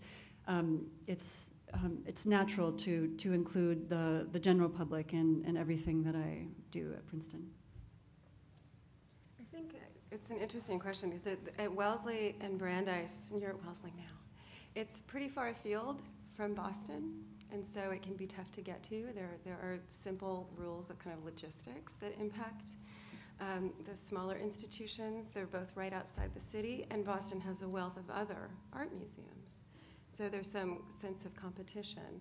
And because of limited resources and staff, we tended at both institutions to focus on the immediate community. But for me, it translated really well to the broader public who would at least come to the museum, because I don't find them to be that different, say, developmentally in terms of the frameworks they have for art, to be that different from undergraduates. So I didn't feel as though the way that I framed out a show or invited people to look or any of those things wouldn't work with most of the general public. I will say at Brandeis, it's worth noting, I mean, one of the big tensions at that museum in the wake of the horrible decision to close the museum and sell the collection had to do with a perception on campus that the museum had not served the campus community and was very focused on the Boston contemporary art world. Now, I have strong opinions. I was a member of that contemporary art world and went to the Rose before I worked there all the time. And they did reach out, and they should. It's an important participant in the production and display of contemporary art in Boston. But that really worked against them in a funny way, in terms of how people perceived their activities on campus. So when I got there, we only had 4 people working there, so we couldn't worry too much about anyone else. But that was a constant part of the conversation. How do we continue serving that community? Because that's the history of this institution, and it matters that we meet the contemporary art world and sort of check off the boxes that are connected to that world. But now we really have to focus inwardly. So we're a little bit more navel-gazing, I guess. But the tension there was at that particular place was really fascinating, and we had to combat old ideas about how bad it is to want the contemporary art world to come visit. Right. I did say there is no one paradigm for the University Art Museum. And you were going to say? Yeah, I think that our museum, like many museums in smaller towns, is the University Art Museum, but it's effectively the municipal art museum. And we speak to both worlds. I was asked to speak about how we teach to students, so that's what I talked about. But I was kind of jumping up and down inside during some of the other panels about, yeah, we do that too. I should have talked about that. No, I'm not supposed to talk about that. I'm supposed to talk about students in this afternoon panel. But, I think one of the lessons that we've all taken from Brandeis is that we can't just speak to the art history and studio art departments. Every museum knows that the only future is the future in which, if anyone was trying to monetize your collection, that everyone across campus would be up in arms. And we tend to, we want to do shows with everyone. And we kind of grade our shows like that one hit 17 different disciplines. Good going. Because we want to kind of stack the deck in our favor. I'm happy to say my director, Jill Hartz, is entrepreneurial, and she went to the state and she got legislation put through that no art from our museum can be sold to do anything except buy more art for our museum. And she did that very pointedly. She went to our university administration and said, I am the president of AAMG, and it frankly would be embarrassment if we can't, it would be an embarrassment if we couldn't be a role model.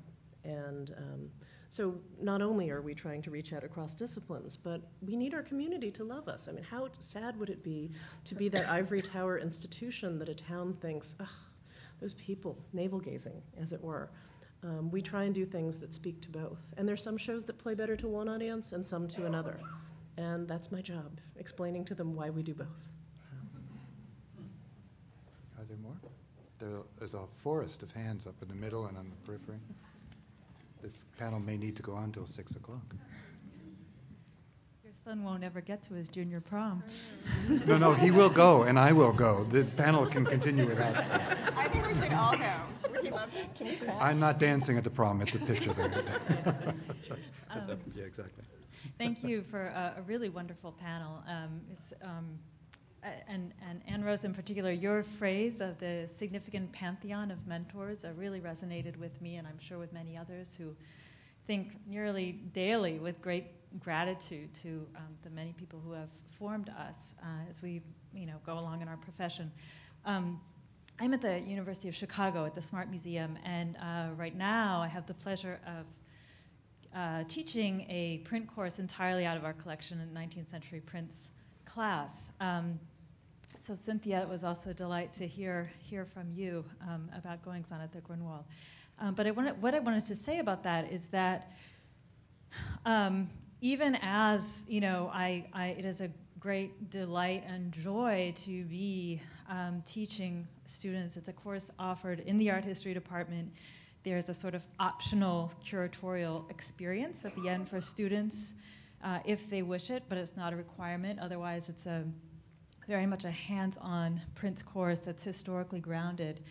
So I'm aware as this is going on that in some ways I'm a real throwback. I'm the only curator at my museum who's teaching in the department, and I'm realizing that 50, 60 years ago, this is what the curators did. The curators were the faculty at university art museums, and the faculty were the curators. And so I'm wondering whether, how this group feels about possible trends that, and I know that even on the art history side, there is interest simply because of high demand in the department to have more of my colleagues teach and offer regular courses. And I wonder, where are we headed? Where are we going? I wonder also if, well, first of all, whether this is a desirable thing, whether curators and educators might be part of this larger education of students, and just certainly the art portion of the teaching for me was critical, and I think should continue to be critical. But I think funnily we may be at a moment when, given the limitations on professional opportunities in the academy in particular, this may become an imperative for the art history profession simply to offer this option in curatorial education or preparation for a curatorial career through art history programs. So I'd just be interested to hear thoughts about that. I do think you shouldn't forget conservators in that formula, by the way, who are increasingly asked to teach not how to conserve a work of art, but how to see a work of art, how to understand a work of art.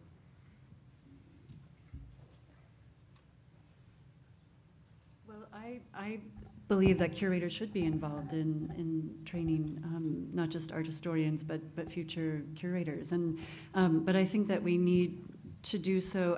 Thus far, the efforts have seemed to me, they seem relatively haphazard, I'd like to see professionals come together to develop a curriculum, a set of goals, to be really thoughtful and deliberate about it. Because right now, I think, it's all well and good to plop a curatorial practice class into an art history department. But if that's the only one, then I'm not sure that it makes a whole lot of sense if it's not integrated into a larger program. Anyway, those are my preliminary thoughts. I think it's also becoming much more of a problem, at least for us, that museums, university museums are doing so many more special exhibitions, it seems to me, and that there is so little time for teaching, and sometimes university museum directors actually don't want their curators to teach because that's, time they have to make up, and everybody is so driven by special exhibitions and these kinds of projects, and that we're kind of leaving that behind. And I think that's part of what's missing for us. Comes down to that one course that you might teach, but it's not really integrated anymore because curators are more and more driven at their museums. Yeah, I think we have to rethink our institutional priorities in concert with art history departments and other people at universities, and it's a very tough choice.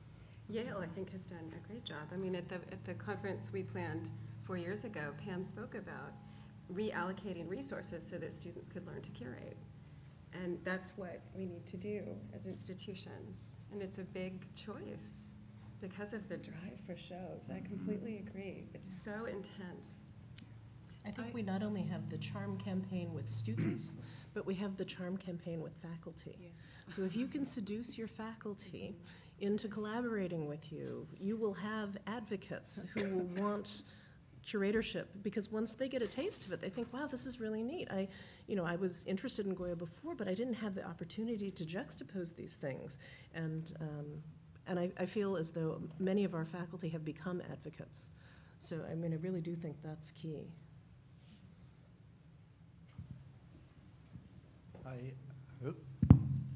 Competing questions.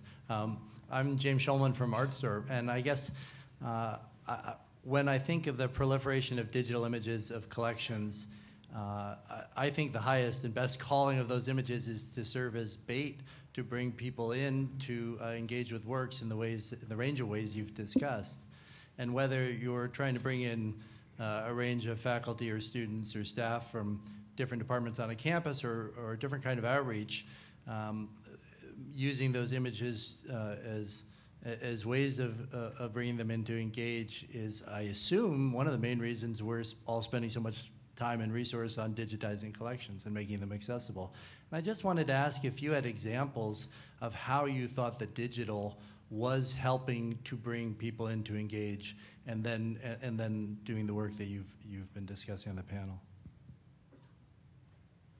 Well, I was at Wellesley when we digitized the collection and put it online, and it was transformative for our university community, the college community.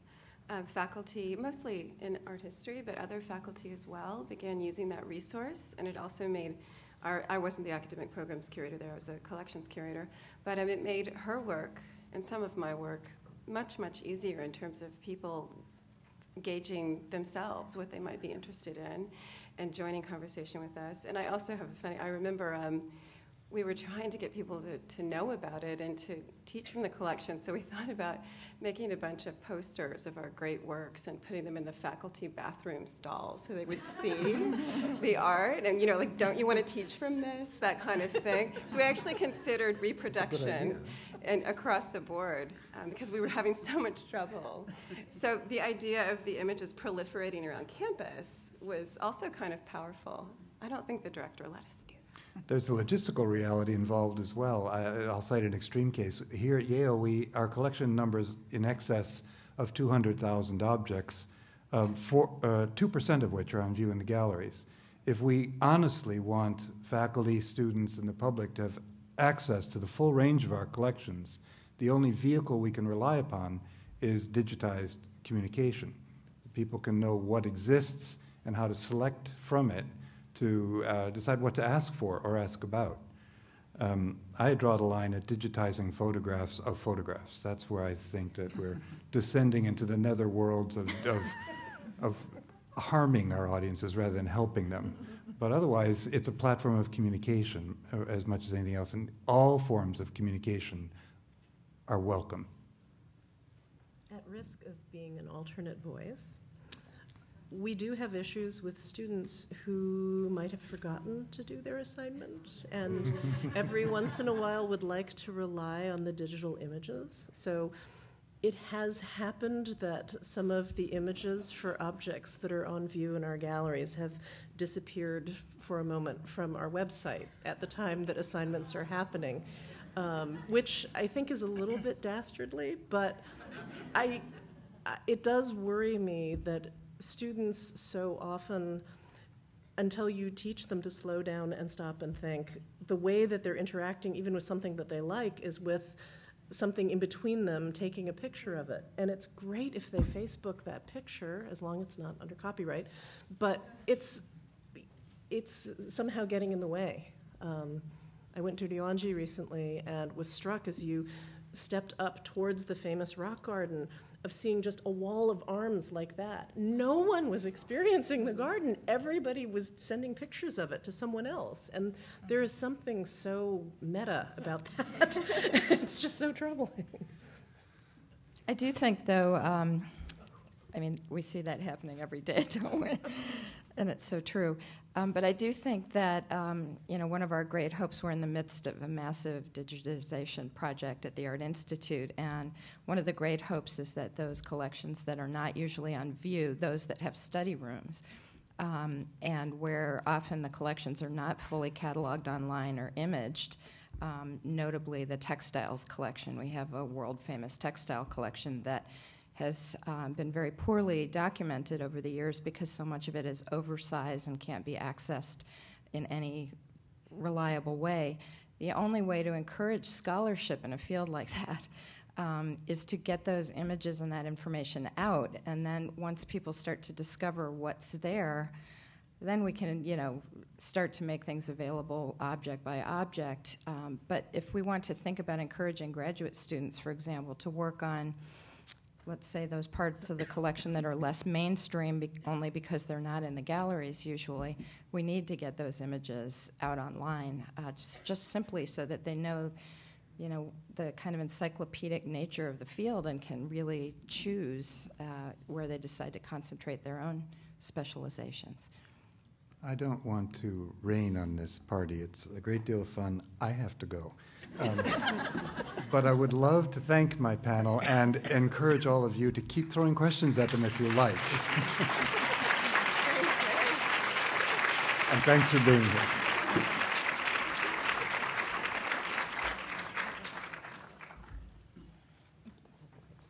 could take maybe one or two more questions, and then we're going to take a short break before our next session. Does anybody have a burning question?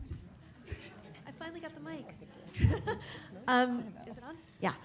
My name is Tiffany Sprague. I'm the Director of Publications and Editorial Services here at the Gallery, and thank you to all of you for your wonderful insights. I actually have a question about the student curators and the programs that you've been doing. We have a student-curated program here at the Gallery, which we're going to hear a little bit more about very soon, and I've been very lucky to work with those students and help them in their writing. One of the important things that a curator does besides curating and besides guided looking is writing about our collection and publishing that scholarship. And I wondered if you could talk a little bit about how you may or may not work with your students on how to become better writers. We constantly work with our students, and I mean, it's kind of shocking. I'm an old fart now. It's shocking the extent to which students show up at college without basic writing skills.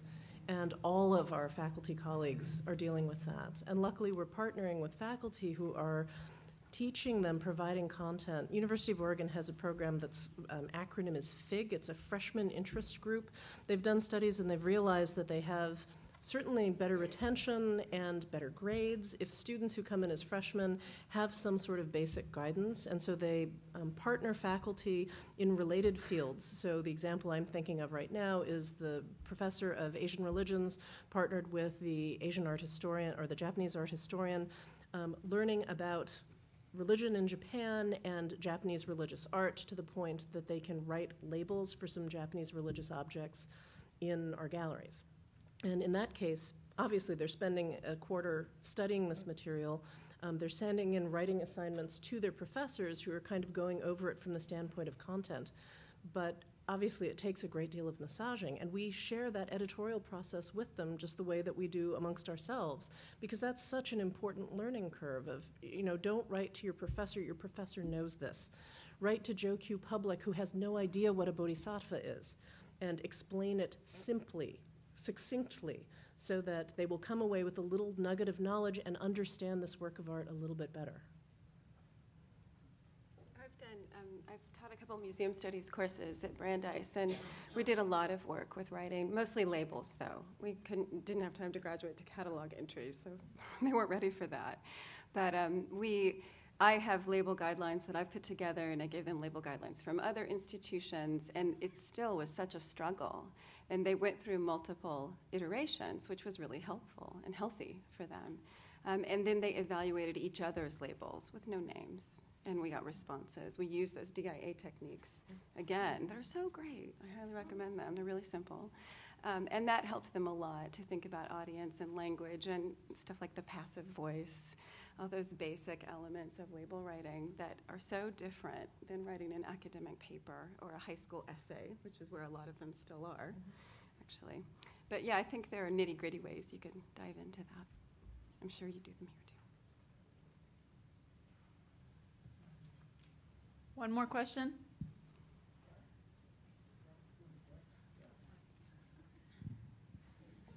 I got the mic first. Sorry.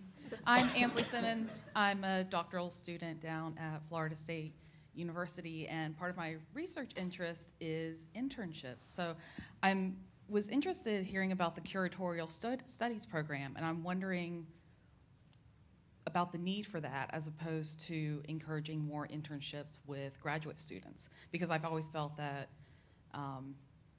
it does prepare the future generations. So why do we need a curatorial studies program as opposed to encouraging more internships within the graduate study programs? Well, I would say that they're not mutually exclusive. The curatorial studies program at the University of Delaware includes internships.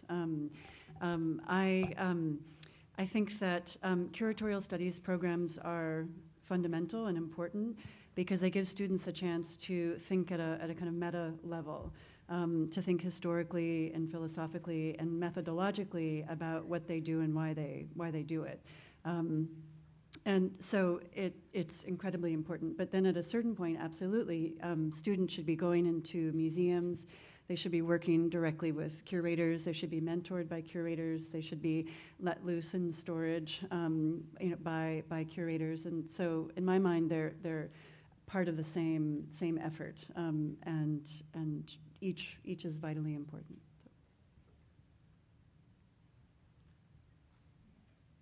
I think one last question from Frank Goodyear.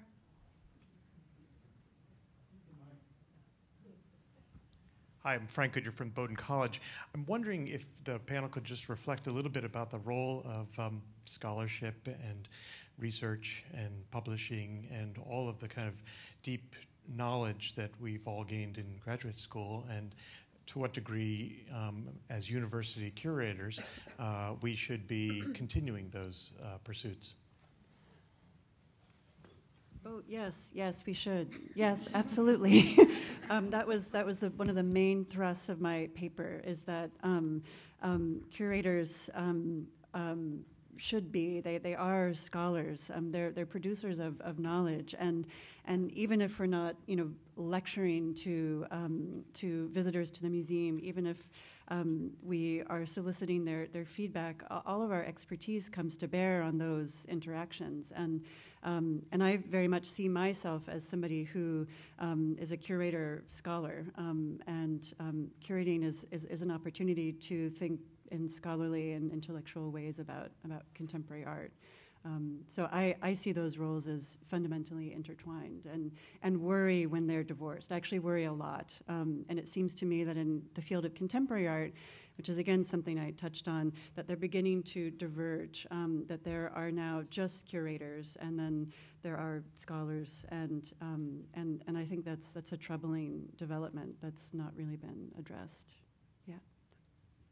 It's such a huge problem, and especially for contemporary curators. There's just more cocktail parties than you can handle, and the word release time doesn't exist. And I think that it's one of the great divides that is now happening more than it has in the past, and really actually hasn't been addressed because of the agenda that museums need to have about donor relationships and collectors and the market and all that happening.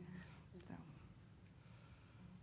I think resources are an issue too.